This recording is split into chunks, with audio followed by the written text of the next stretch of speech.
நம்ம சேனலில் இன்றைக்கி ஆப்பிள் வச்சு ஒரு சூப்பரான ஒரு யம்மையான ரெசிபி தாங்க பார்க்க போகிறோம். அதுவும் சம்மருக்கு இந்த மாதிரி செய்து கொடுத்தோன்னா அவ்வளவு டேஸ்ட்டாக இருக்கும். வாங்க சட்டுன்னு இதை செய்ய ஆரம்பிச்சிடலாம். நான் இன்றைக்கி வந்து 2 ஆப்பிள் பழம் எடுத்திருக்கேன். இதோட ஸ்கின் எல்லாம் பீல் ஆஃப் பண்ணிக்கலாம். ஸ்கின் வந்து ஒரு லேயர் மட்டும் எடுத்துக்கோங்க. வெறும் ஸ்கின் மட்டும் பீல் ஆஃப் பண்ணிக்கோங்க. பழம் எக்ஸ்ட்ராவாக போயிடாமல் இந்த மாதிரி நல்லா துருவி எடுத்துக்கோங்க. ஸ்கின் எல்லாம் எடுத்துகிட்டு ஆப்பிள் இந்த மாதிரி குட்டி குட்டி பீஸாக நறுக்கி வச்சுக்கலாம். இதில் பாதி ஆப்பிள் மட்டும் எடுத்துகிட்டு பாதி ஆப்பிளை தனியாக வச்சுருங்க. எடுத்த பாதி ஆப்பிளை வந்து மிக்சியில் போட்டு நல்லா அரைச்சி எடுத்துகிட்டு வந்துடலாம். மிக்சியில் அரைக்கிறதுக்கு முன்னாடி இது கூட காய்ச்சாத பச்சைப்பால் சேர்த்துக்கலாம். நான் வந்து இன்றைக்கி 200 ml பால் சேர்த்துருக்கேன். 1.5 ஆப்பிளுக்கு வந்து 200 ml பால் சேர்த்துருக்கேன். பாலோட அளவு வந்து நீங்கள் ஆப்பிள் எடுக்கிற குவான்டிட்டியை பொறுத்து மாறும். இதை வந்து மிக்சியில் நல்லா பேஸ்ட் மாதிரி அரைச்சி எடுத்துகிட்டு வந்துடலாம்.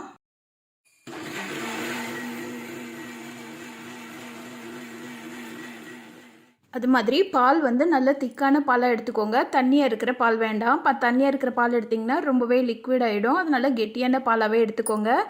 இப்போ நம்ம அரைச்ச ஆப்பிள் பேஸ்ட்டை வந்து நல்லா ஃபில்ட்ரு பண்ணிக்கலாம். ஃபில்ட்ரு பண்ணிவிட்டு அதோட டஸ்ட்டெல்லாம் தூக்கி தனியாக வச்சுருங்க. இந்த டஸ்ட்டை வந்து நீங்கள் ஸ்கின்னில் வந்து பேக் கூட போட்டுக்கலாம். ரொம்பவே ஸ்கின் க்ளோயிங்காக இருக்குங்க. அதனால் தூக்கி போடாமல் பேக் மாதிரி போட்டுக்கோங்க. நல்லா ஃபில்ட்ரு பண்ணியாச்சு. இந்த மாதிரி லிக்விடாக இருக்குது பாருங்கள். நான் பால் கொஞ்சம் நல்லா திக்காக கொடுத்ததுனால தான் இந்த அளவுக்கு திக்காக இருக்குது. இதை அடுப்பில் வச்சு லோ ஃப்ளேமில் வச்சு நல்லா கிளறிக்கிட்டே இருக்கலாம். இதை கிளறும்போது கைவிடாமல் கிளறிக்கிட்டே இருங்க. இது கிளற பால் நல்லா வற்றி ஓரளவுக்கு நல்லா சுண்டி வரும். அந்த அளவுக்கு நீங்கள் கிளறணும். லோ ஃப்ளேமில் வச்சே கிளறுங்க. அது மாதிரி ஓரத்தில் வந்து ஏடெல்லாம் நிறைய படிஞ்சு வரும். அந்த மாதிரி இருக்கும்போது எல்லாத்தையும் எடுத்து விட்டு நல்லா கிளறி விட்டுடுங்க. எல்லாத்தையும் நல்லா மிக்ஸ் பண்ணி கிளறி விட்டுடுங்க. இது கிளற நல்லா கெட்டியாக ஆரம்பிச்சிடுங்க. இது ஓரளவுக்கு திக்கானோடையே நம்ம வந்து இதுக்கு தேவையான அளவு சுகர் சேர்த்துக்கலாம். சர்க்கரை வந்து நான் இன்றைக்கி ஒயிட் சுகர் தான் எடுத்திருக்கேன். இதுக்கு 1 கப் சுகர் போதுமானது. உங்களுக்கு சுகர் ஜாஸ்தி பிடிக்குன்னா நீங்கள் எக்ஸ்ட்ராவாக கூட சேர்த்துக்கோங்க. இப்போ சர்க்கரை கரையிற அளவுக்கு நல்லா கிளறி விட்டுடலாம். இது நல்லா சர்க்கரை கரைஞ்சி கெட்டியாகட்டும். அதுக்குள்ளே இன்னொரு மிக்ஸ் நம்ம ரெடி பண்ண போகிறோம். இப்போ காய்ச்சத பால் எடுத்துருக்கிறேன். இது கூட 2 ஸ்பூன் அளவு கார்ன்ஃப்ளவர் சேர்த்துக்கலாம். கார்ன்ஃப்ளவர் சேர்த்துட்டு பாலில் நல்லா கரைச்சி விட்டுடுங்க. கார்ன்ஃப்ளவரை டைரெக்டாக நீங்கள் அந்த மிக்சிங்கோடு சேர்த்திங்கன்னா பால் வந்து சூடாக இருக்கிறதுனால கெட்டியாக விழுந்துடும். அது வந்து நல்லா இருக்காது. அதனால நல்லா கரைச்சிட்டு அதுக்கப்புறமா சேருங்க. ஊற்றும் போது அடியில் கொஞ்சம் கிளறி விட்டுட்டு அதுக்கப்புறமா சேருங்க. ஏன்னா கார்ன்ஃப்ளவர் வந்து அடியில் ஒட்டிகிட்டு இருக்கும். அதனால நல்லா கிளறி விட்டுட்டு அதையும் சேர்த்து இந்த மிக்சிங்கோடு சேர்த்து கிளற ஆரம்பிச்சிடலாம். நம்ம கார்ன்ஃப்ளவர் சேர்த்தோன்னே பால் வந்து இன்னுமே கொஞ்சம் திக்காக ஆரம்பிச்சிருங்க. நல்லா க்ரீமி மாதிரி வந்துடும். பாருங்கள், இப்போ நான் கார்ன்ஃப்ளவர் சேர்த்துட்டு கிளற ஆரம்பிச்சோன்னே எவ்வளோ திக்காக இருக்குது பாருங்கள். இதை லைட்டாக ஸ்பூனில் எடுத்து பின்னாடி தடவி பார்த்தோன்னா அந்த ஸ்கின் வந்து தெரியணும். அந்த மாதிரி நல்லா கிளறிக்கோங்க. இப்போ பாருங்கள், பாத்திரத்தில் ஒட்டாமல் கரெக்டாக வந்திருக்கு பாருங்கள். ஒரு மாதிரி நல்லா க்ரீம் மாதிரி இருக்குது பாருங்கள். இதுதான் கரெக்டான கன்சிஸ்டன்சி. இந்த மாதிரி டைமில் நீங்கள் ஸ்டவ்வை ஆஃப் பண்ணிடுங்க. ஸ்டவ்வை ஆஃப் பண்ணிவிட்டு இதை ஒரு கிளாஸ்லேயோ இல்லை ஒரு பவுல்லையோ நீங்கள் ஊற்றிட்டு ஃப்ரிட்ஜில் வந்து கூல் பண்ணிடுங்க. ஃப்ரீசரில் வச்சிடலாம். ஃப்ரீசரில் வச்சு ஒரு 1/2 hour வச்சிங்கன்னா இது நல்லா திக்காக ஆரம்பிச்சிடும். இப்போ அதுக்கு அடுத்த ஸ்டெப்பை நம்ம ஸ்டார்ட் பண்ணலாம். ஒரு பேனில் நம்ம நறுக்கி வச்ச மிச்ச ஆப்பிள் எல்லாத்தையும் எடுத்துக்கலாம்.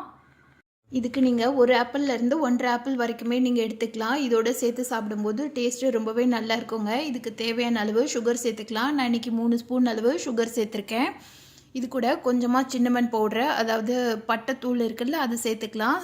கொஞ்சம் ஏலக்காய் தூள் சேர்த்துக்கலாம். சேர்த்துட்டு எல்லாத்தையும் நல்லா மிக்ஸ் பண்ணிடலாம்.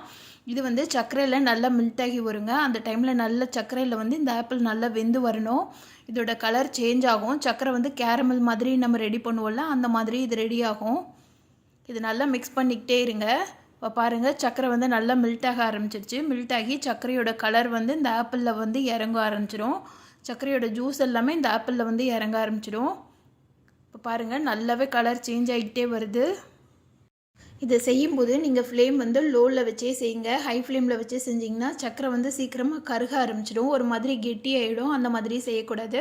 லோ ஃப்ளேமில் வச்சு இந்த மாதிரி சர்க்கரை வந்து லிக்விடாக வர வரைக்கும் நல்லா கிளறிக்கிட்டே இருக்கணும். அதுக்கப்புறமா சர்க்கரையில் வந்து இந்த ஜூஸ் எல்லாம் ஆப்பிளில் வந்து இந்த ஜூஸ் சர்க்கரையோட ஜூஸ் எல்லாமே இறங்க ஆரம்பிச்சிடும். சர்க்கரையிலேயே இந்த ஆப்பிள் வந்து வேகிற மாதிரி நீங்கள் பார்த்துக்கோங்க. நம்ம சர்வ் பண்ணுறதுக்கு ரெடி ஆகிடுச்சு. நம்ம ஃப்ரீசரில் வச்ச பாலை வந்து எடுத்துக்கலாம். இது கூட கொஞ்சமாக பாதாம் துருவி சேர்த்துக்கோங்க. பாதாம் நட்ஸு எது வேணாலும் நீங்கள் துருவி சேர்த்துக்கலாம். நான் இன்றைக்கி வெறும் பாதாம் மட்டும் துருவிட்டு அதை இது கூட சேர்த்துருக்கேன். இது கூட நம்ம வேக வச்சு எடுத்த ஆப்பிளை சேர்த்துக்கலாம். ஆப்பிள் வந்து நிறைய சேர்த்திங்கன்னா ரொம்பவே டேஸ்ட்டாக இருக்குங்க. இது கூட தேவையான அளவு ஃப்ரூட்ஸ் கூட நீங்கள் சேர்த்துக்கலாம். பசங்களுக்கு வந்து ரொம்ப அட்ராக்ஷனாக இருக்கணுன்றதுக்காக நான் செர்ரி சேர்த்துருக்கேன். செர்ரி சேர்த்துட்டு இது கூட சாப்பிட்டிங்கன்னா ரொம்பவே நல்லாயிருக்கும். செர்ரி கிடைக்காத பட்சத்தில் நீங்கள் கிரேப்ஸ் சேர்த்துக்கலாம், டூட்டி ஃப்ரூட்டி கூட சேர்த்துக்கலாம். ரொம்பவே டேஸ்ட்டாக இருக்குங்க. பாருங்கள் இது எவ்வளவு க்ரீமியாக இருக்குதுன்னு சொல்லிட்டு. நம்ம மில்க் பண்ணி வச்ச சர்க்கரையோட மில்க் பண்ணி வச்ச ஆப்பிளை இது கூட சேர்த்து சாப்பிடும்போது அவ்வளவு டேஸ்ட்டாக இருக்குங்க. ஃப்ரெண்ட்ஸ் யாராவது வந்தாங்கன்னா சரி, சம்மருக்குமே சரி, பசங்களுக்கு இந்த மாதிரி செய்து கொடுங்க. ரொம்பவே நல்லாயிருக்கும். இந்த ஹெல்த்தியான ஆப்பிள் ரெசிபியை நீங்களும் செய்து பார்த்துட்டு எப்படி இருந்துச்சுன்னு சொல்லிட்டு எனக்கு கமெண்ட் பண்ணுங்கள். இந்த வீடியோ பிடிச்சிருந்ததுன்னா இந்த வீடியோக்கு லைக் பண்ணி நம்ம சேனலில் சப்ஸ்கிரைப் பண்ணாத ஃப்ரெண்ட்ஸ் எல்லாம் சப்ஸ்கிரைப் பண்ணிக்கோங்க. Thank you friends.